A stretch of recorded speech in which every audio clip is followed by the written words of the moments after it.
సియోను కొండ వలె ఉంటారు. ఎందుకు అంటే బాధలు, కష్టాలు, ఇరుకులు, ఇబ్బందులు, అవమానాలు, ఒంటరితనము, ఇంకా అనేకమైన బాధలు వచ్చినప్పుడు మనము యెహోవా యందు నమ్మిక వస్తే దేవుడు మన స్థిరంగా ఉంచుతాడు. అందుకోసమే యెహోవా కొరకు ఎదురు చూసేవారు పక్షిరాజు వలె రెక్కలు చాచి పైకి ఎగురుతారు.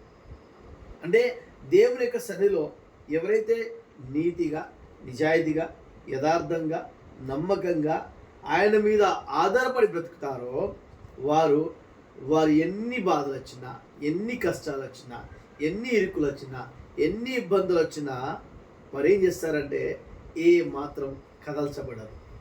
భూకంపం నీ కుడి పక్కన 1000 మంది కూలినను, నీ ఎడమ పక్కన 10,000 మంది కూలినను ఏ అపాయం నీ యొద్దకు రాదు.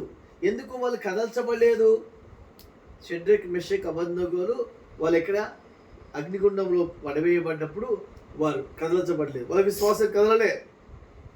వాళ్ళు ఏం చెప్పారంటే మా దేవుడు ఈ అగ్నిగుండం నుండి తప్పించడానికి ఆయన సమర్థుడు.